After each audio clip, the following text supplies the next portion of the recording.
আসসালামু আলাইকুম আলহামদুলিল্লাহ ওয়াহদা ওয়াসসালাতু ওয়াসসালামু আলা মান লা নাবিয়্যা বা'দা। সম্মানিত দর্শক মণ্ডলী, দিনী মুসলিম ভাই বোন, আপনারা করোনা ভাইরাসের কথা অবগত আছেন। সারা পৃথিবীতে যেভাবে করোনা ভাইরাস ছড়িয়ে পড়েছে বলে মানুষ মনে করছে এবং মানুষ কিভাবে আতঙ্কের মধ্যে রয়েছে তা আপনারা অবগত আছেন। করোনা ভাইরাস থেকে সতর্ক থাকার ব্যাপারে আমরা বা সারা পৃথিবীবাসী পরিষ্কার পরিচ্ছন্ন থাকার ব্যাপারে বলছেন, এমনকি হাত ভালো করে ধৌত করার জন্য বলছেন। আমরা এ ব্যাপারে পরিষ্কার পরিচ্ছন্নতা থাকার ব্যাপারে রাসূল সাল্লাল্লাহু আলাইহি সাল্লাম এবং আল্লাহ তাআলা কি বলেন তার একটি গুরুত্বপূর্ণ আলোচনা আপনাদের সামনে পেশ করতে চাচ্ছি। আশাবাদী যে বিষয়টি আপনারা মনোযোগ সহকারে শুনলে জানতে পারবেন যে রাসূল সাল্লাল্লাহু আলাইহি সাল্লাম পবিত্র পরিষ্কার পরিচ্ছন্ন থাকার ব্যাপারে কত গুরুত্ব আরোপ করেছেন এবং আল্লাহ তাআলা এ বিষয়ে কেমন আদেশ করেছেন। বিশেষভাবে আমরা সালাত আরম্ভ করার ব্যাপারে বা অজু করার ব্যাপারে যে সতর্কতা আল্লাহ এবং আল্লাহ রাসূলের পক্ষ থেকে দেখতে পাই তা আপনাদের সামনে পেশ করি। আল্লাহ তাআলা বলেন, ইয়া আইয়ুহাল্লাযীনা আমানু ইযা কুমতুম ইলাস সালাত ফাগসিলু উজুহাকুম। হে পৃথিবীর ঈমানদারগণ, যারা তোমরা আল্লাহ এবং আল্লাহ রাসূলকে বিশ্বাস করো, যখন তোমরা সালাতের জন্য দাঁড়াবে তখন তোমরা অজু করে নাও।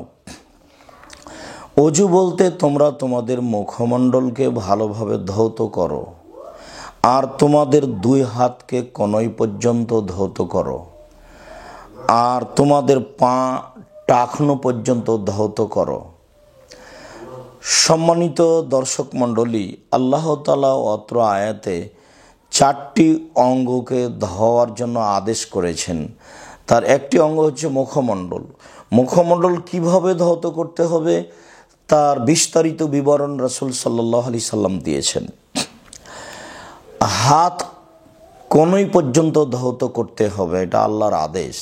কনুই পর্যন্ত কিভাবে ধৌত করতে হবে তার বিবরণ রাসূল সাল্লাল্লাহু আলাইহি সাল্লাম দিয়েছেন। পা ধৌত করতে হবে, পা কত দূর পর্যন্ত ধৌত করতে হবে তার বিবরণ রাসূল সাল্লাল্লাহু আলাইহি সাল্লাম দিয়েছেন। আল্লাহ তাআলা মাথা মাসা করার জন্য বলেছেন, মাথা কিভাবে কি পদ্ধতিতে মাসা করতে হবে এই কথা আল্লাহ তাআলা বলেছেন। সম্মানিত দর্শক মণ্ডলী, আল্লাহ তাআলার অত্র আয়াতের আদেশে আমরা বুঝতে পারি যে পরিষ্কার পরিচ্ছন্নতা পবিত্রতা বলতে কি বোঝায়। অঙ্গ প্রত্যঙ্গ ভালোভাবে ধৌত করা এবং গোসল করা, এই বিষয়ে রাসূল সাল্লাল্লাহু আলাইহি সাল্লামের বিশেষ সতর্কবাণী। আবু হুরায়রা রাদিয়াল্লাহু তাআলা আনহু বলেন, রাসূল সাল্লাল্লাহু আলাইহি সাল্লাম বলেছেন, ইজাস্তাইকাদা আহাদুকুম মিন নাওমিহি ফালায়াগমিস ইয়াদাহু ফিল ইনাই হাত্তা ইয়াগসিলাহা। যখন তোমাদের কোনো ব্যক্তি ঘুম থেকে জাগবে তখন সে যেন তার হাতকে পাত্রের মধ্যে না ঢোকায় যতক্ষণ পর্যন্ত হাতটি ধৌত করে না নিয়েছে। কেন তার জানা নাই। রাতে হাত তার শরীরের কোন অঙ্গে চলে গেছে, এমন অঙ্গে যেতে পারে যেখানে হয়তোবা ময়লা ছিল, সে ময়লা হাতে লেগে আছে। সেই হাতটা যদি পানিতে ডুবিয়ে দেয় তাহলে সে পানি অপবিত্র হয়ে যাবে। সম্মানিত দর্শক মণ্ডলী, অত্র হাদিস বুখারী মুসলিমে রয়েছে। এই হাদিসের প্রথম জরুরি কথা সেটা হলো মানুষ ঘুম থেকে উঠে তার হাতকে পানিতে ডুবাতে পাবে না, কেননা হাতে ময়লা আবর্জনা থাকতে পারে, যা তার জন্য ধৌত করা জরুরি, তার জন্য পরিষ্কার পরিচ্ছন্ন তা অবলম্বন করা জরুরি। না ধোয়া পর্যন্ত সে পানির পাত্রে হাত ডুবাতে পাবে না। কারণে তিনি উল্লেখ করেছেন, রাতে হাতটি কোথায় গেছিল, এমনও হতে পারে যে পেশাব পায়খানার রাস্তায় যাওয়ার পরে হাতে ময়লা লেগে গেছে। সে ময়লা সহ যদি আপনি হাত পানিতে প্রবেশ করান তাহলে সে পানি অপবিত্র হয়ে যাবে, সে পানি দিয়ে আপনি পবিত্রতা অর্জন করতে পারবেন না। আর প্রথমে ঘুম থেকে উঠেই যেটা মানুষের জন্য জরুরি কাজ হচ্ছে সেটা হচ্ছে তার হাত পা ধৌত করে নেওয়া, হাতকে বিশেষভাবে ভালোভাবে ধৌত করে নেওয়া। কেননা হাতি শরীরের অঙ্গ প্রত্যঙ্গে যাতায়াত করে, হাতি মানুষ মুখে দিয়ে থাকে, হাতি মানুষ পবিত্রতা অর্জনের জন্য ব্যবহার করে থাকে, যার কারণে এটাকে সুন্দরভাবে পরিষ্কার রাখতে হবে, ধৌত করে রাখতে হবে, অত্র হাদিসের যেটা মৌলিক চাহিদা। আবু মালিক আশআরী রাদিয়াল্লাহু তাআলা আনহু বলেন, রাসূল সাল্লাল্লাহু আলাইহি ওয়াসাল্লাম বলেছেন, আত-তাহুরু শাতরুল ঈমান, পরিষ্কার পরিচ্ছন্নতা পবিত্রতাই হচ্ছে অর্ধেক ঈমান। সম্মানিত দর্শক মণ্ডলী, আসলে কালেমা শাহাদাত পড়লে মানুষ ঈমান আনে, আল্লাহ এবং আল্লাহ রাসূলকে মেনে নেওয়া হয়, তার উপরে বিশ্বাস স্থাপন করা হয়। তখন আল্লাহ রসুল বলেছেন, বলতে হবে আশহাদু আল্লা ইলাহা ইল্লাল্লাহ ও আশহাদু আন্না মুহাম্মাদুর রাসূলুল্লাহ, আমি সাক্ষ্য দিচ্ছি আল্লাহ ছাড়া কোনো মাবুদ নাই, আমি সাক্ষ্য দিচ্ছি মুহাম্মদ আল্লাহ রাসূল। তখনই একটি লোক মুসলিম হয়, তখনই একটি লোক মুমিন হয়। কিন্তু অত্র হাদিসে রাসূল সাল্লাল্লাহু আলাইহি সাল্লাম বলেন, আত-তাহুরু শাতরুল ঈমান, পবিত্রতা পরিষ্কার পরিচ্ছন্নতাই হচ্ছে অর্ধেক ঈমান।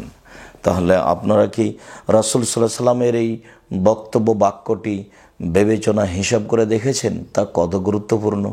যে মানুষ পরিষ্কার পরিচ্ছন্ন থাকবে, হাত পা ধৌত করে রাখবে, মুখমণ্ডল ধৌত করে রাখবে, দাঁত পরিষ্কার রাখবে, এটাই হচ্ছে তার অর্ধেক ঈমান। আর বাকি ইবাদত বন্দেগী, বাকি নিয়ম কানুন, তাসবিহ তাহলিল জিকির আজকার, সালাত হজ যাকাত, এইগুলি পূর্ণ করা হচ্ছে বাকি অর্ধেক ঈমান। তাহলে রাসূল সাল্লাল্লাহু আলাইহি সাল্লাম পবিত্রতার উপরে কত গুরুত্ব আরোপ করেছেন। সম্মানিত দর্শক মণ্ডলী, আবু হুরায়রা রাদিয়াল্লাহু তাআলা আনহু বলেন, রাসূল সাল্লাল্লাহু আলাইহি ওয়াসাল্লাম বলছেন, আলা আদুল্লুকুম মা ইয়ামহুল্লাহু বিহিল খাতায়া ওয়া ইয়ারফাউ বিহিদ দারাজাত, আমি কি তোমাদেরকে বলে দিব না কি কাজ করলে মানুষের পাপ মিটে যাবে এবং কি করলে মানুষের মান মর্যাদা বেশি হয়ে যাবে ইহকালে ও পরকালে। তখন সাহাবীগণ বলছেন, বালা, জি হ্যাঁ বলে দেন, সেটি কি? বলবেন না কেন, বলেন সেটি কি, কি করলে পাপ মিটে যাবে এবং মান মর্যাদা বেশি হয়ে যাবে। তখন রাসূল সাল্লাল্লাহু আলাইহি সাল্লাম বলছেন যে, ইসবাগুল উজুই আলাল মাকারিহি ওয়া কাসরাতুল খুতা ইলাল মাসাজিদ ওয়া ইনতাজারুস সালাত বাদাস সালাত। কষ্টের সময়, শীতের সময় বা যে কোনো সময়ে খুব সুন্দর করে অজু করার নাম হচ্ছে ইসবাগুল উজু। প্রত্যেকটা অঙ্গ প্রত্যঙ্গকে 3 বার করে ধৌত করতে হবে।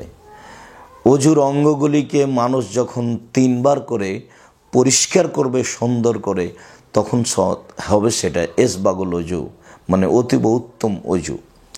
এরপরে যখন মানুষ পায়ে হেঁটে মসজিদে যাবে এবং সালাতের জন্য অপেক্ষা করবে, এই 3টি কাজে মানুষের মর্যাদা বেশি হয়ে যাবে এবং মানুষের পাপ মিটে যাবে।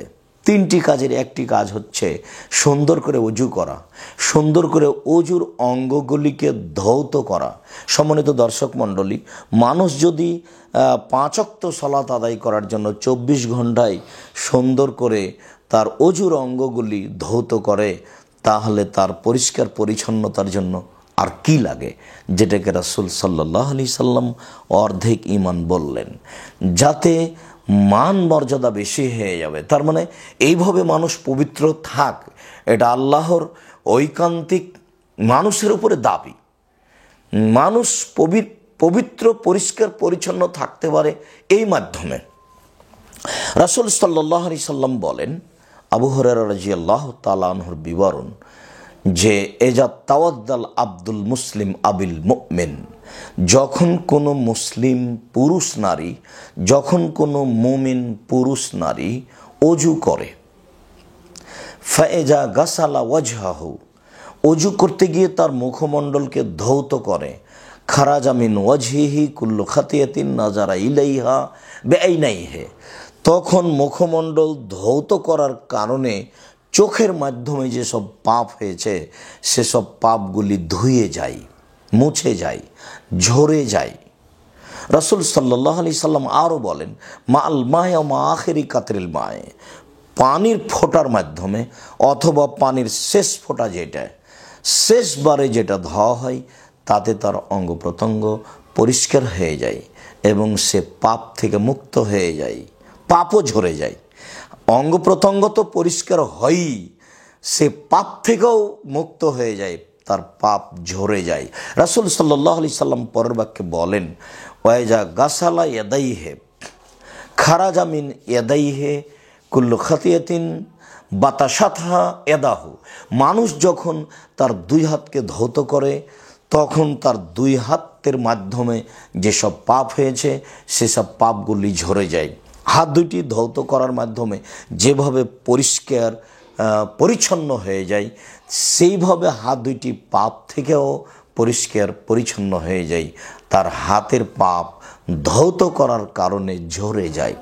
রাসূল সাল্লাল্লাহু আলাইহি সাল্লাম পরের বাক্যে বলেন, ওয়াইদা গাসালা রিজলাইহে, যখন মানুষ তার দুই পাকে ধৌত করে, খারাজা মিন রিজলাইহে কুল্লু খাতিয়াতিন মাসাতহা, তখন তার দুই পায়ে চলার মাধ্যমে যেসব পাপ হয়েছে সেই পাপ ঝরে যায়।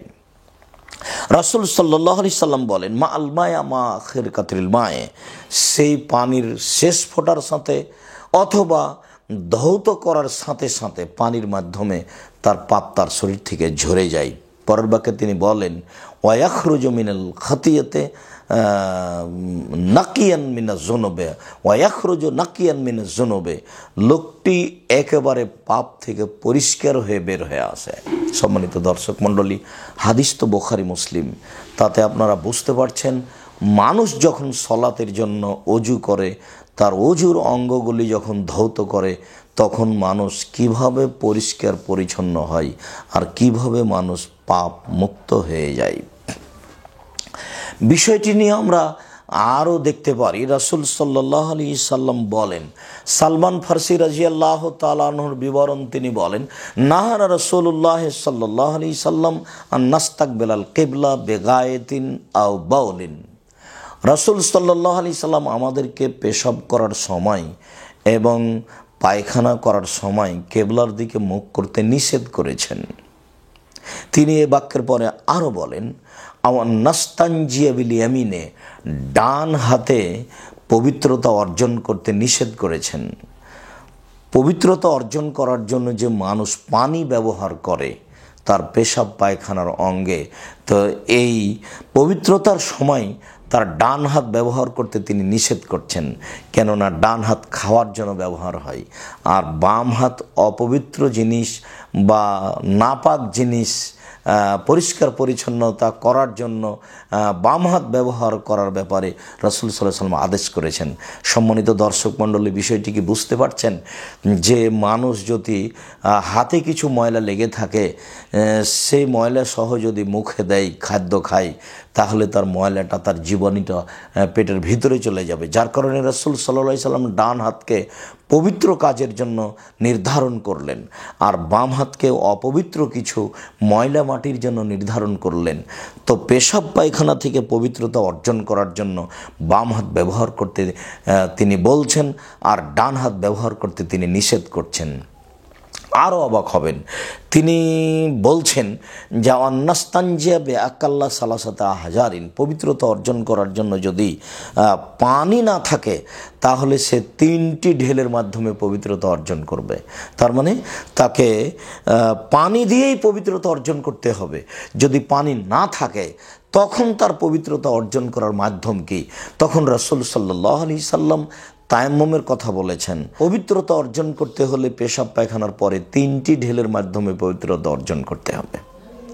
একটি ঢেল ব্যবহার করার পরে মানুষ পূর্ণ পবিত্র পরিষ্কার নাও হতে পারে, দ্বিতীয়বার ঢেল ব্যবহার করার পরে মানুষ পূর্ণ পবিত্র নাও হতে পারে। যখন মানুষ 3টি ঢেল ব্যবহার করবে তখন মানুষ পূর্ণ পবিত্র হবে। মানুষ যখন অজুর পরিবর্তে, পানির পরিবর্তে পবিত্রতা অর্জনের জন্য ঢেল টিস্যু ব্যবহার করবে, তখন সে যেন ভালোভাবে পবিত্র হয়েছে এ ব্যাপারে সে যেন সোচ্চার হয়, এ কথা রাসূল সাল্লাল্লাহু আলাইহি সাল্লাম বলেন। তিনি আরও বলেন, যে তিনি আমাদেরকে গোবর এবং হাড়হাড্ডি দিয়ে পবিত্রতা অর্জন করতে নিষেধ করেছেন। গোবর মানুষকে পবিত্র করতে পারে না, হাড়হাড্ডি মানুষকে পবিত্র করতে পারে না।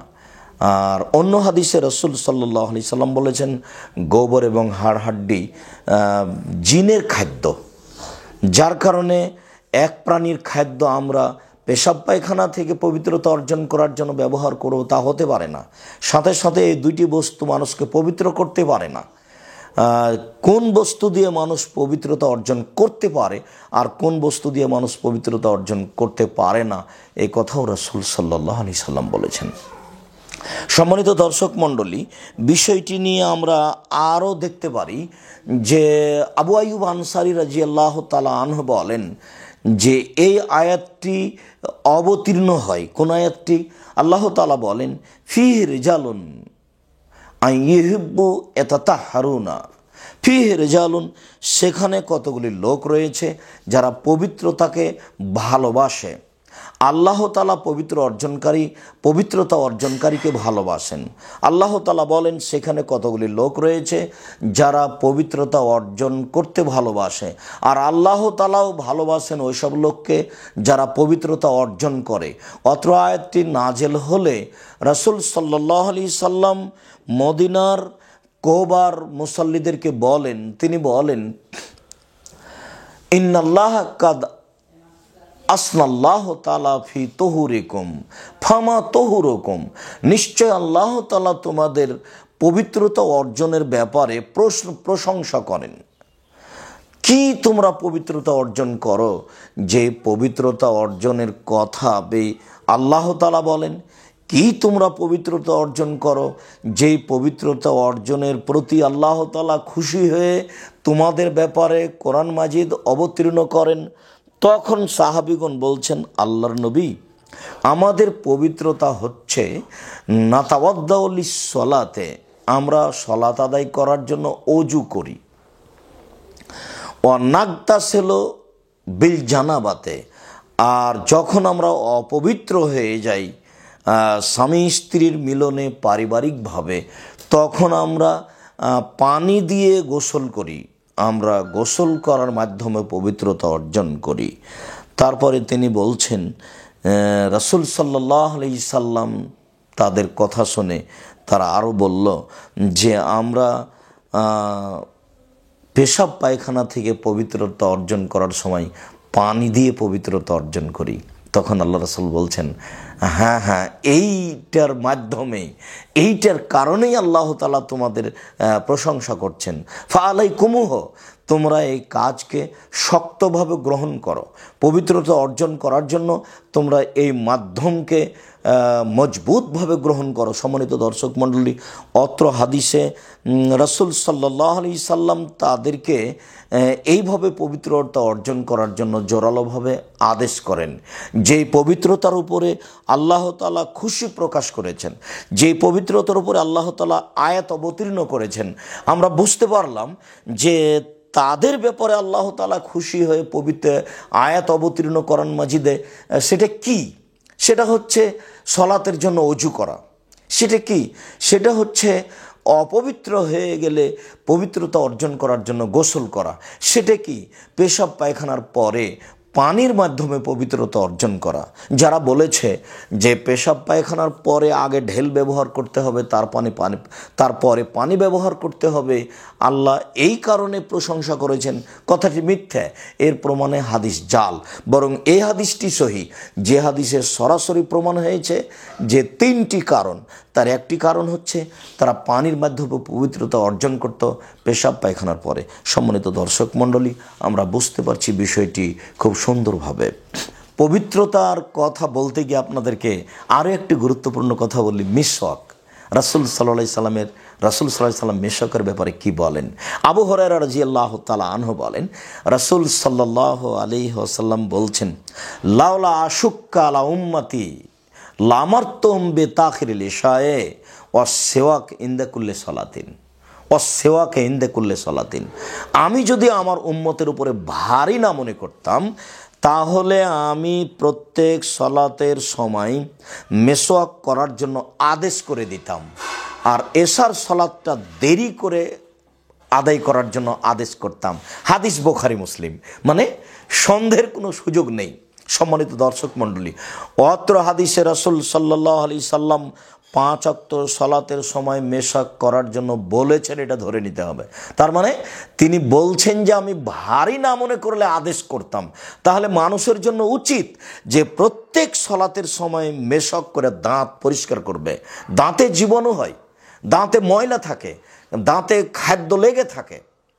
তিনি পবিত্রতার ব্যাপারে অনেক বলেছেন, বিশেষভাবে মেশক করার ব্যাপারে অনেক বলেছেন। তার এখানে তিনি আদেশ করছেন 5 ওয়াক্ত সলাতে মানুষ মেশক করুক। তিনি বলেছেন মেশক করলে মাথারাতুন লিল ফাম, মুখ পবিত্র থাকে, ও মারজাতুন লির রাব্বে, তাতে প্রতিপালক সন্তুষ্ট হন। সম্মানিত দর্শক মণ্ডলী, পবিত্রতার ব্যাপারে আরও একটি গুরুত্বপূর্ণ এই অংশ নিয়ে আপনাকে বলি। আয়েশা রাদিয়াল্লাহু তাআলা আনহা বলেন, রাসূল সাল্লাল্লাহু আলাইহি সাল্লাম বলেছেন, আশরুম মিনাল ফিতরা, 10টি স্বভাবগত জিনিস রয়েছে যা সকল নবী পালন করেছেন। আমাদের নবী পালন করেছেন, মুসা আলাইহিস সালাম, ঈসা আলাইহিস সালাম পালন করেছেন, ইব্রাহিম আলাইহিস সালাম পালন করেছেন। সকল নবী এই 10টি বৈশিষ্ট্য পালন করেছেন।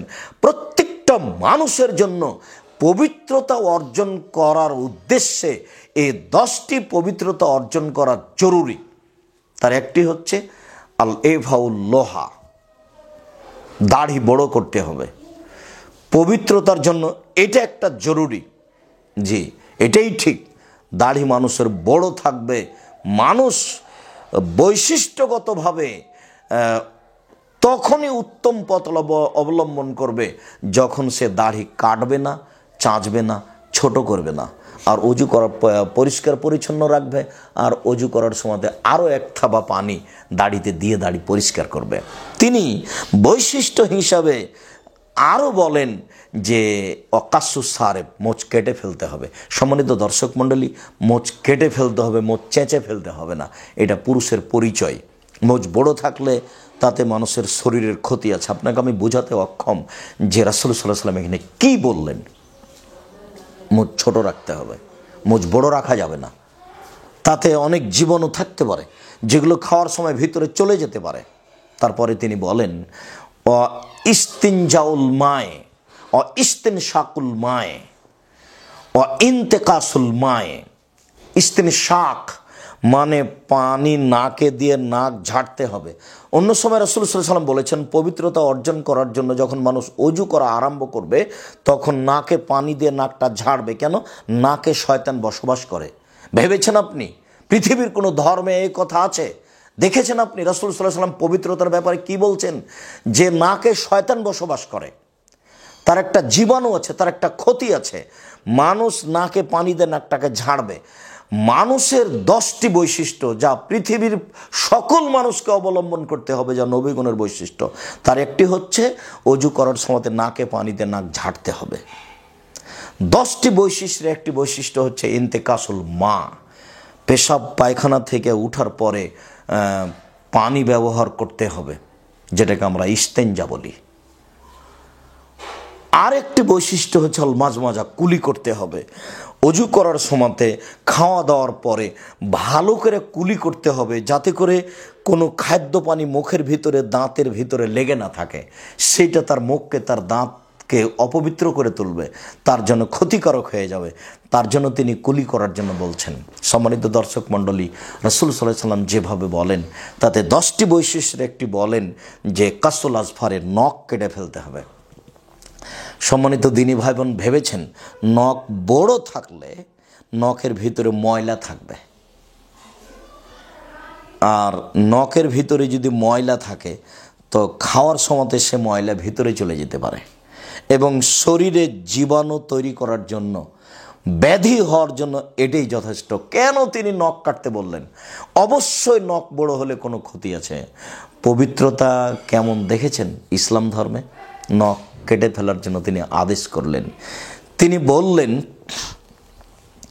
জল খেতানো, 10টি বৈশিষ্ট্যের মধ্যে একটি বৈশিষ্ট্য হচ্ছে খাতনা করতে হবে। প্রত্যেকটা মানুষকে, মুসলিমকে তার পুরুষাঙ্গের শেষ মাথার চামড়াটা কেটে ফেলতে হবে। এইটা নবীগণের বৈশিষ্ট্য, এটা ইসলাম ধর্মের বৈশিষ্ট্য, এটা মুসলমানের বৈশিষ্ট্য। অবশ্যই যদি সে অঙ্গ থেকে যায়, অর্থাৎ ওই চামড়াটা পুরুষাঙ্গের মাথায় থেকে যায়, তাহলে সে পেশাব করার পরে ভালোভাবে পবিত্রতা অর্জন করতে পারবে না, যা তার হবে রোগ ব্যাধির কারণ। যার কারণে ইসলামের বৈশিষ্ট্য হিসাবে যে বৈশিষ্ট্য মুসলমানকে পালন করতে হবে, রাসূল সাল্লাল্লাহু আলাইহি ওয়াসাল্লাম বলেন মানুষকে খাতনা করতে হবে। তিনি বলেন যে নাতফ লেবেতে বগলের লোম উঠিয়ে ফেলতে হবে। এটা একটা নবীগণের বৈশিষ্ট্য। অবশ্যই বগলের লোম থাকলে ঘেমে যায়, সেখানে জীবাণু হওয়ার সম্ভাবনা থাকে, যার কারণে ওকে কেটে ফেলারও আদেশ নাই, তাকে একেবারে উঠিয়ে ফেলতে হবে, যাতে করে জীবাণুর কোনো প্রশ্নই না আসে। ওকে সমলেই তুলে দেওয়ার জন্য রাসূল সাল্লাল্লাহু আলাইহি ওয়াসাল্লাম বলেন। তিনি বলেন ও হালাকুন আলাত, নিচের লোম পরিষ্কার করতে হবে। হালাকুল আনাতের ব্যাপারে রাসূল সাল্লাল্লাহু আলাইহি ওয়াসাল্লাম সময় নির্ধারণ করেছেন 10 দিন। সম্মানিত দর্শক মণ্ডলী, আমরা পবিত্রতা অর্জন করার ব্যাপারে রাসূল সাল্লাল্লাহু আলাইহি সাল্লামের বলা বৈশিষ্ট্য উল্লেখ করছিলাম। বৈশিষ্ট্যগত পবিত্রতা অর্জন, যা মুসলমানের জন্য, যা প্রত্যেকটা মানুষের জন্য একান্ত জরুরি।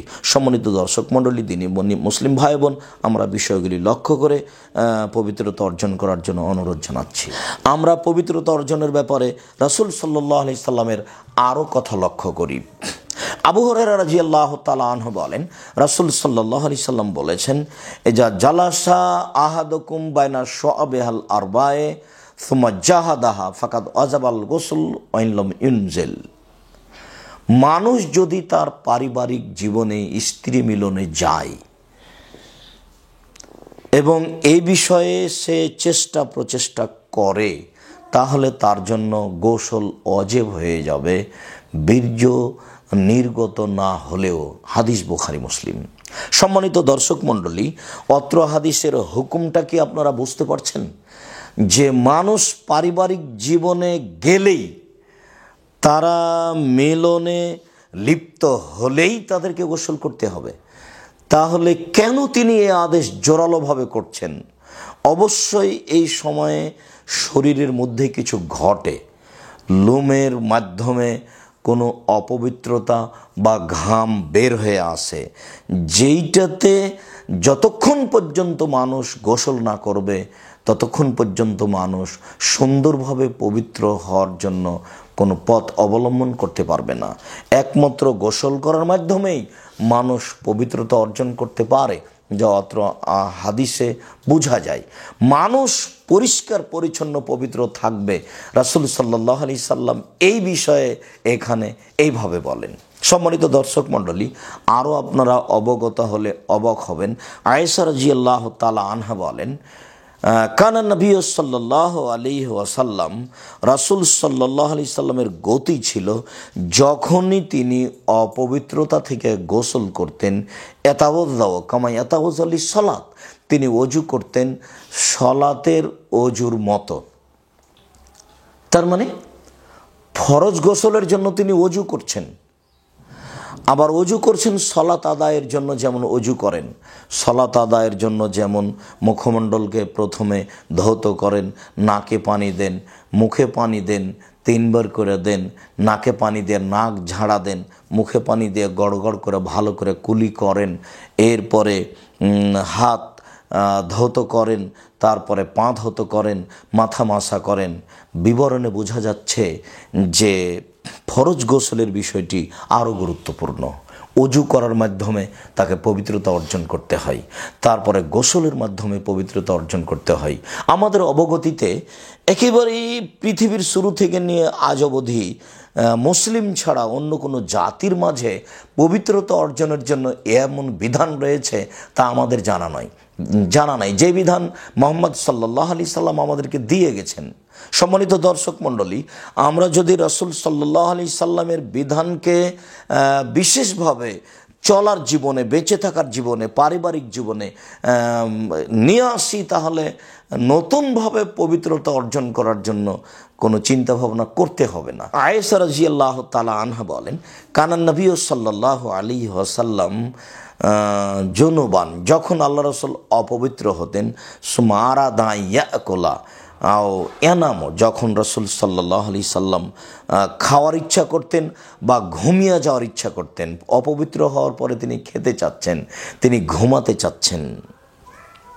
আয়েশা রাদিয়াল্লাহু তাআলা আনহা বলেন, ইয়াতাওয়াদ্দাউ, তখন তিনি ওযু করে নিতেন। ও ওযু হলি সলা, আর ওযু করতেন সলাতের মতো। অবাক হতে হয় যে অপবিত্র হওয়ার পরে তিনি ঘুমাতে যাচ্ছেন। গোসল ছাড়া ঘুমানো যায়, অপবিত্র হওয়ার পরে তিনি কিছু খেতে যাচ্ছেন, তখন তিনি ওযু করে নিচ্ছেন সলাতের ওযুর মতো। সম্মানিত দর্শক মণ্ডলী, আপনারা কি বুঝতে পারছেন? দেখেছেন পরিষ্কার পরিচ্ছন্নতা ধর্মে কিভাবে রয়েছে?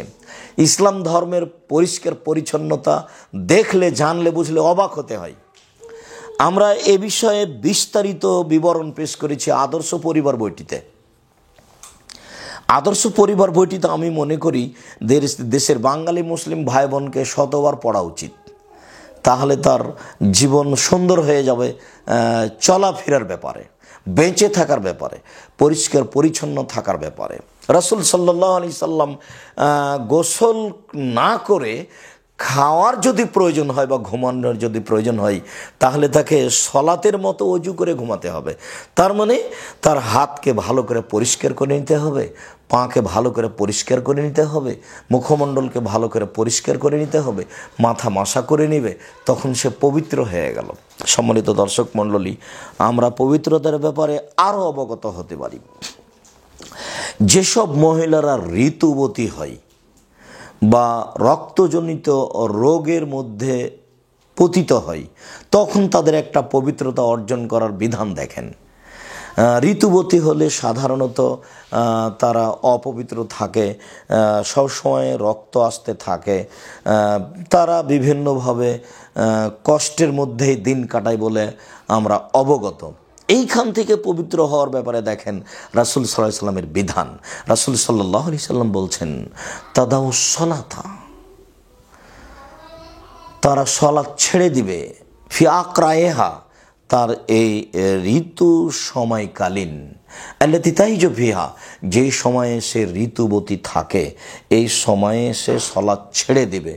তারপরে তিনি বলেন, সুম্মা তাগতাসিল, তারপরে গোসল করবে, অতাতাওয়াদ্দাই, তারপরে অতাতাওয়াদ্দা, তারপর ওযু করবে, তারপরে সলাত আদায় করবে, সিয়াম পালন করবে। সম্মানিত দর্শক মণ্ডলী, তারা যে অপবিত্র হয়ে গেছে, তো সেইখান থেকে পবিত্রতা অর্জন করার জন্য ওযু করতে হবে, গোসল করতে হবে, যা রাসূল সাল্লাল্লাহু আলাইহি সাল্লাম বলেন। দেখেছেন ইসলামে মানুষের পবিত্রতা অর্জন করার পথ, একজন নারী ঋতুবতী হওয়ার কারণে যে অপবিত্র হয়েছে, যে তার নাপাকি তার গায়ে লেগে গেছে, সেখান থেকে তাকে পবিত্রতা হতে হবে, পবিত্রতা অর্জন করতে হবে। কিভাবে? তার বিধান দেখুন। রাসূল সাল্লাল্লাহু আলাইহি সাল্লাম বলেন, এই সময়ে সালাত আদায় করবে না, সালাত ছাড়াই থেকে যাবে, সিয়াম পরে করবে, তবে এই সময়ে সিয়াম পালন করতে পাবে না। কিন্তু যখন পবিত্রতা অর্জন করবে, তখন তাকে ওযু করতে হবে, গোসল করতে হবে। ওযু করে গোসল করে তাকে পবিত্রতা অর্জন করতে হবে, তারপরে সে সালাত আদায় করবে, সিয়াম পালন করবে। সম্মানিত দর্শক মণ্ডলী, পবিত্রতা অর্জনের নিয়মাবলী বিধান ইসলামে আমরা লক্ষ্য করছিলাম। আমরা আরও রাসূল সাল্লাল্লাহু আলাইহি সাল্লামের কথায় অবগত হতে পারি। আব্দুল্লাহ ইবনে আমর রাদিয়াল্লাহু তাআলা আনহু বলেন, রাসূল সাল্লাল্লাহু আলাইহি ওয়াসাল্লাম বলেছেন, যখন জুমার দিন হবে তখন যেন মানুষ গোসল করে। জুমার দিন জুমা মসজিদে গোসল করে আসতে হবে। জুমার দিন রাসূল সাল্লাল্লাহু আলাইহি সাল্লাম মানুষকে গোসল করার জন্য আদেশ করেন। পবিত্রতার বিধান যেভাবে রাসূল সাল্লাল্লাহু আলাইহি সাল্লাম বলেন। আবু হুরায়রা রাদিয়াল্লাহু তাআলা আনহু বলেন, রাসূল সাল্লাল্লাহু আলাইহি সাল্লাম বলেছেন, হাক্কুন আলা কুল্লি মুসলিম, প্রত্যেকটা মানুষের জন্য জরুরি যে 7 দিনে অন্তত একদিন গোসল করবে, 7 দিনে অন্তত একদিন গোসল করবে। আর গোসল করার ব্যাপারে রাসূল সাল্লাল্লাহু আলাইহি সাল্লাম বলছেন যে একদিন গোসল করে জুমা মসজিদে আসবে।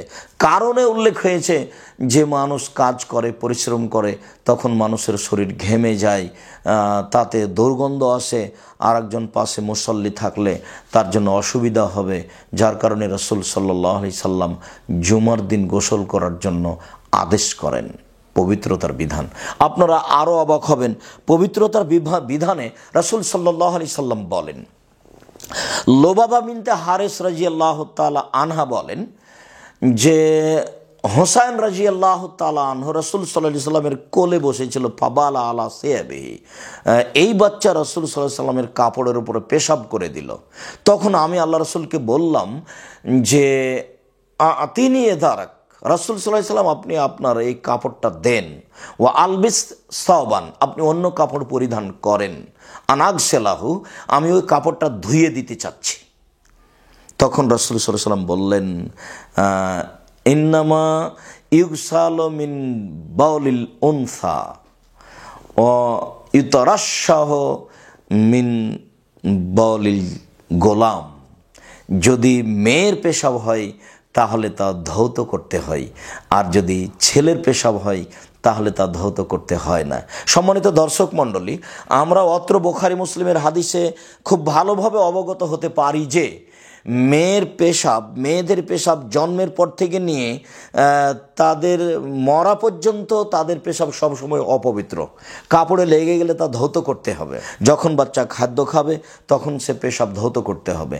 আমি আপাতত এখন এই বিধান বলতে চাচ্ছি না। আমি এখন যা বলতে চাচ্ছি সেটা হলো যে ইসলামে পবিত্রতার বিধান। দেখেছেন কাপড়ে পেশাব লেগে গেলে কিভাবে ধৌত করতে হবে, কিভাবে রাসূল সাল্লাল্লাহু আলাইহি সাল্লাম ধৌত করার কথা বলেন। যেমন অন্য জায়গাতে আমরা অজু কখন ফরজ হয় এ ব্যাপারে রাসূল সাল্লাল্লাহু আলাইহি সাল্লাম বলেছেন, পেশাব পায়খানা করলে মানুষের অজু ভেঙে যায়। তার মানে পেশাব পায়খানার পরে মানুষকে যেমনভাবে পবিত্রতা অর্জন করতে হয় তেমনভাবে অজু করে মানুষকে পবিত্র হতে হয়। ঠিক মানুষ ঘুমিয়ে গেলে মানুষের অজু ভেঙে যায়। তার মানে ঘুমিয়ে গেলে মানুষের হাত কোথায় যায়, মানুষের অঙ্গে প্রত্যঙ্গে অপবিত্রতা লেগে গেছে, মানুষের অজু ভেঙে গেছে, মানুষ বুঝতে পারে না, যার কারণে তাকে ঘুম থেকে উঠলেই অজু করতে হয়। আপনারা অবাক হবেন, আরও রাসূল সাল্লাল্লাহু আলাইহি সাল্লাম যেভাবে বলেছেন তা বিষয়টি এত সূক্ষ্ম যে ভাবাই যায় না। সাহাবী বলছেন, আল্লাহর নবী, আমরা কি ছাগলের পেশাবের কারণে ছাগলের গোশত খেলে ও কাপড় ধৌত করব, অজু করব? তখন রাসূল সাল্লাল্লাহু আলাইহি সাল্লাম বললেন, না, ছাগলের গোশত খেলে অজু করতে হবে না। আল্লাহর নবী, আমরা কি উটের গোশত খেয়ে অজু করব? তখন রাসূল সাল্লাল্লাহু আলাইহি সাল্লাম বলেন, হ্যাঁ, উটের গোশত খেয়ে অজু করতে হবে। তাহলে বোঝা যাচ্ছে যে দুই প্রাণীর গোশতের মধ্যে পার্থক্য আছে। আমরা বুঝতে পারি আর না পারি, কিন্তু রাসূল সাল্লাল্লাহু আলাইহি সাল্লাম যেভাবে বুঝেছেন সেভাবে আমাদেরকে আদেশ করেছেন।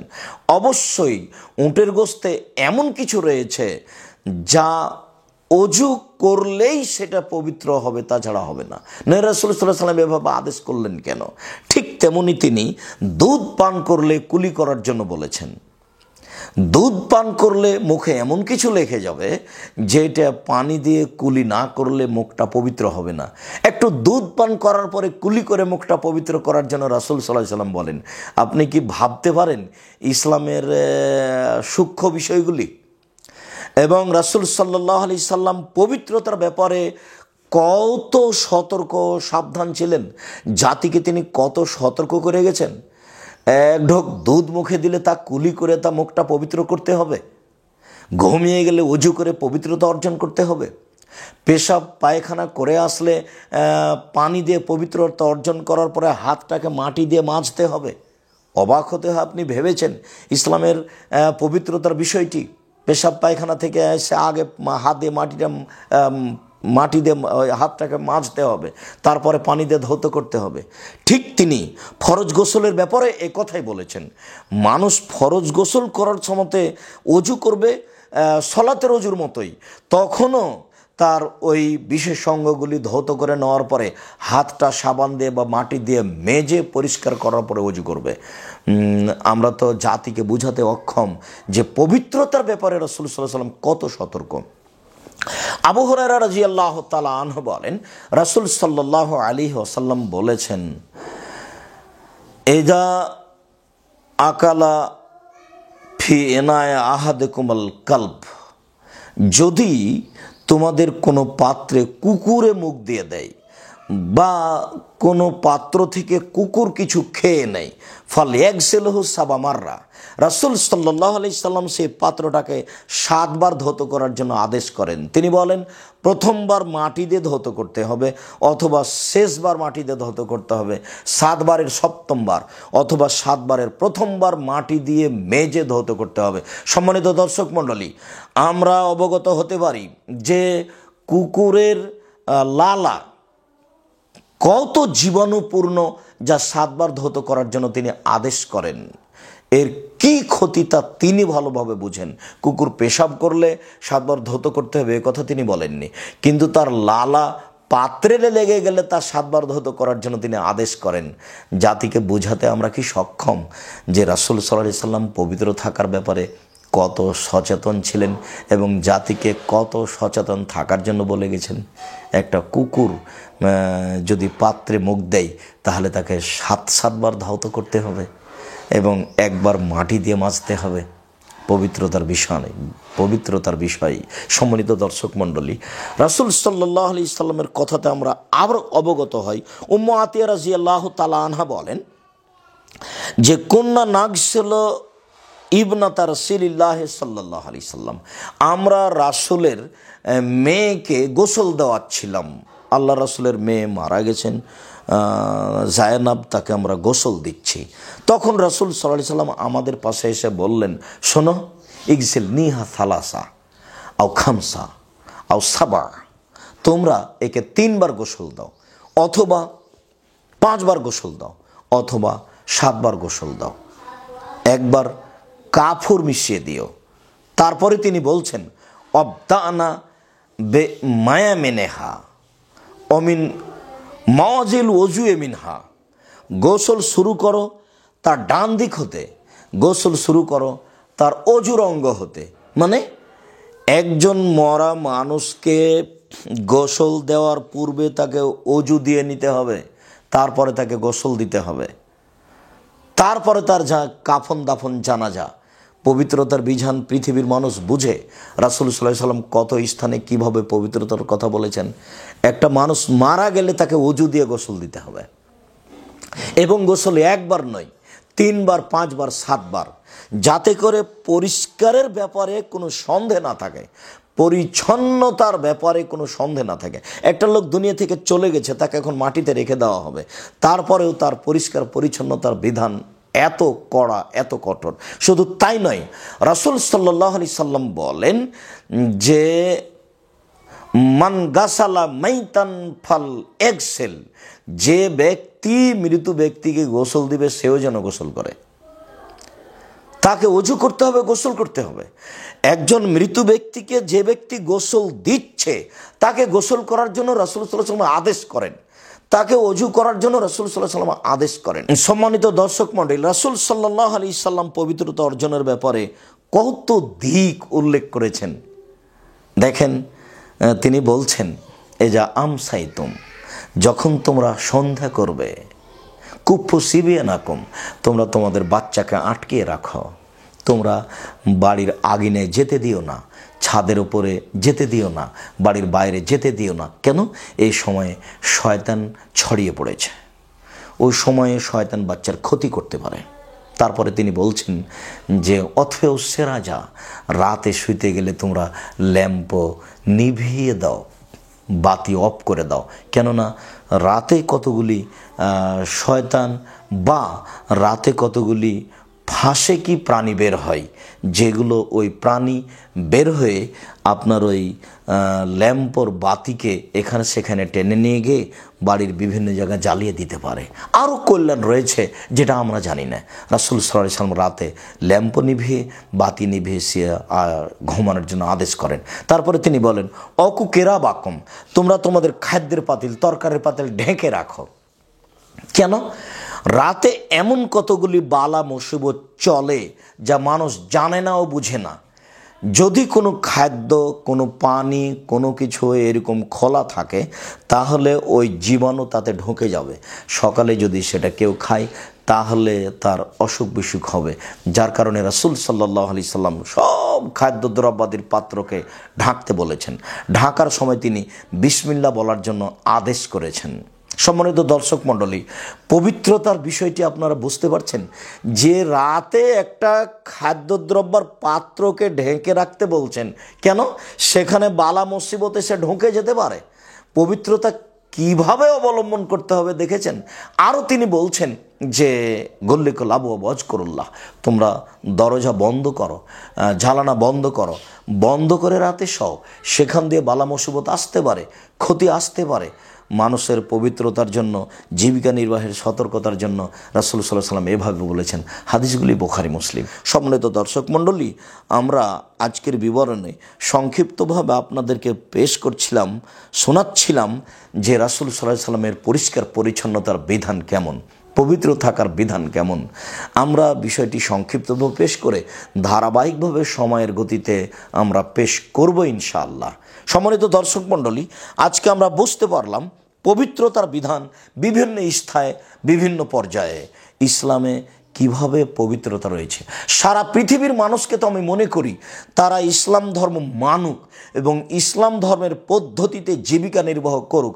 বিশেষভাবে পরিষ্কার পরিচ্ছন্নতা থাকার ব্যাপারে, বিশেষভাবে হাত পা ধৌত করার ব্যাপারে, বিশেষভাবে পেশাব পায়খানার অঙ্গ ধৌত করার ব্যাপারে ইসলাম যত সতর্ক সোচ্চার, পৃথিবীর কোনো ধর্ম এত সতর্ক সোচ্চার তা আমরা মনে করি না। পৃথিবীর কোনো ধর্মে এরকম বিধান আছে তা আমাদের জানা নাই। সম্মানিত দর্শক মণ্ডলী, জামিয়া সালাফিয়া রবুল রাজুন ঢাকা, জামিয়া সালাফিয়া ডাঙ্গিপাড়া পাওয়া রাজশাহী, এই প্রতিষ্ঠানের জন্য আন্তরিকভাবে দোয়া করার জন্য অনুরোধ জানাচ্ছি। জামিয়া সালাফিয়া ডাঙ্গিপাড়া পাওয়া রাজশাহীতে এই বিশাল মসজিদের দ্বিতীয় তলার কাজ আরম্ভ হয়েছে। এই জন্য সকল দিনই ভাই বোনকে দানের হাত প্রশস্ত করার জন্য অনুরোধ জানাচ্ছি। এই বিষয়ে সতর্ক থাকার অনুরোধ জানিয়ে, দানের হাত প্রশস্ত করার অনুরোধ জানিয়ে আজকের সংক্ষিপ্ত কথা এখানেই শেষ করলাম। সুবহানাকা আল্লাহুম্মা ওয়া বিহামদিকা আশহাদু আল্লা ইলাহা ইল্লা আনতা আস্তাগফিরুকা ওয়া আতুবু ইলাইক। আসসালামু আলাইকুম ওয়া রাহমাতুল্লাহ।